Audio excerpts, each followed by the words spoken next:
ये वो गुलाबी आंखें नहीं हैं जिसे देखकर आपके मन में श्रृंगार रस आएगा, बल्कि ये वो गुलाबी आंखें हैं जो आपके जीवन को दुखी कर सकती है। वैसे मेरा व्यक्तिगत अनुभव है, गुलाबी आंखें कोई भी हो, जीवन में दुख तो आता ही है। आइए मुद्दे पर बातचीत करते हैं। वर्तमान में एक बीमारी बड़ी चर्चा में चल रही है जिसका नाम है कंजक्टिवाइटिस या गुलाबी आंखें।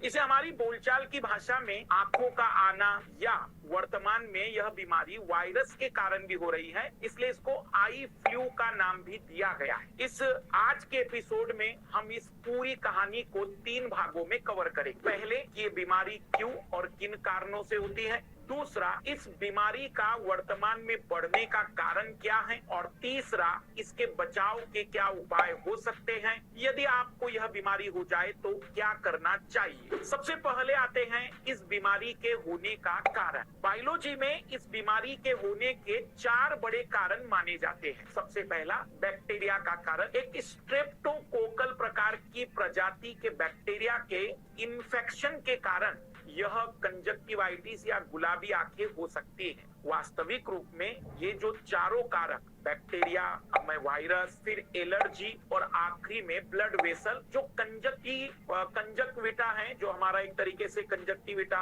जो टिश्यू है। आप आंखों में गौर करिए तो 2 तरीके की संरचनाएं आंखों में, एक सफेद और एक ब्लैक। जो ब्लैक ब्राउन अलग अलग कलर की होगी वो आइरिस है, जो आंखों के रंग के लिए जिम्मेदार है। लेकिन उसको छोड़कर जो सफेद भाग है वो हमारी आंखों का एक तरीके से कंजक्टिवाइटिस टिश्यू बना हुआ है। वहां पर जो ब्लड वेसल्स होती है, उस ब्लड वेसल्स में सूजन आ जाने के कारण यह आंखें लाल दिखाई या गुलाबी दिखाई देने लगती। अब ये सूजन अगर बैक्टीरिया के कारण आ रही तो ये स्ट्रेप्टोकोकल प्रकार का बैक्टीरिया होगा। लेकिन वर्तमान में अधिकतर जगह पर, दिल्ली से लेकर मध्य प्रदेश या बाकी राज्यों में इस समय जो गुलाबी आंखों का कारण देखा जा रहा है वो आई फ्लू नामक वायरस के कारण भी हो रहा है। एलर्जी भी एक बहुत बड़ा कारण माना जाता है। कई बार हम उन चीजों के कांटेक्ट में आ जाते हैं जो हमारी आंखों में एक प्रकार की एलर्जी पैदा करते हैं। वो कहीं भी हो सकता है, साबुन हो सकता है, शैम्पू हो सकता है, या फिर कोई ऐसी चीज जो कॉस्मेटिक के रूप में होती है, उसके संपर्क में आने के कारण भी इस प्रकार की चीजें हो जाती है। और चौथा, जिस ब्लड वेसल्स में ये इन्फेक्शन, एलर्जी, वायरस या बैक्टीरिया के कारण हो रहा है, यदि किसी और कारण से उसमें सूजन हो जाए तब भी गुलाबी आंखें जैसी बीमारी हो जाती है। यदि यह बीमारी बैक्टीरिया और वायरस के कारण है तो ये माना जाता है कि यह संक्रामक, छुआछूत वाली बीमारी है, कंटेजियस डिजीज है। देखो, संक्रामक बीमारी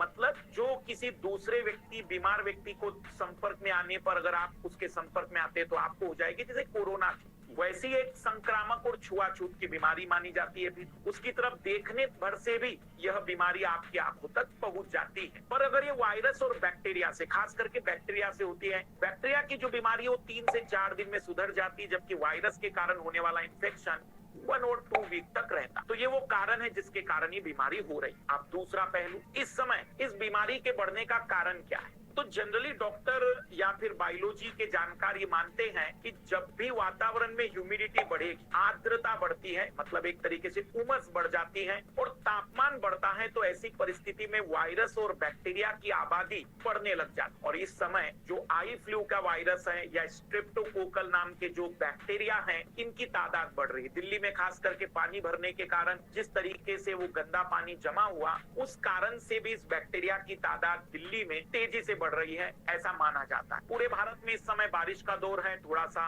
हम कहेंगे ह्यूमस वाला मौसम है और तापमान ज्यादा, इस कारण से बीमारी बढ़ रही है। अब तीसरा, आप इस बीमारी की चपेट में यदि नहीं आना चाहते तो सबसे पहले तो अपने अपने हाथों को बार बार, मतलब 2 से 4 घंटे में क्लीन करें। और न केवल क्लीन, मतलब 30 सेकंड तक हाथों को साफ करें। किसी के भी पर्सनल चीज जैसे कि रुमाल हुआ या कॉस्मेटिक प्रोडक्ट हुए, काजल हो गया, इन चीजों को, दूसरे लोगों की चीजों को यूज ना करें। ज्यादा भीड़ भाड़ में या फिर जैसे कोरोना में हम सावधानी बरतते थे, लगभग वैसी सावधानी इसमें भी बरतने की कोशिश करें। लेकिन यदि यह बीमारी हो जाती है तो आंखों को ज्यादा न मले, क्योंकि याद रखिएगा, आंखों को ज्यादा मलने के कारण जो हमारा रेटिना है, जो कि एक हम कहेंगे कि ओवल शेप का होता है, या हमारा जो रेटिना का आकार होता है विशेष प्रकार का, वह डैमेज हो सकता है, जिसके कारण फिर सिलेंड्रिकल चश्मे लगाने पड़ जाएंगे भविष्य, मतलब जिसको एस्टाग्मेटिज्म जैसी बीमारी कहते हैं, वो भी हो सकती है। दूसरा,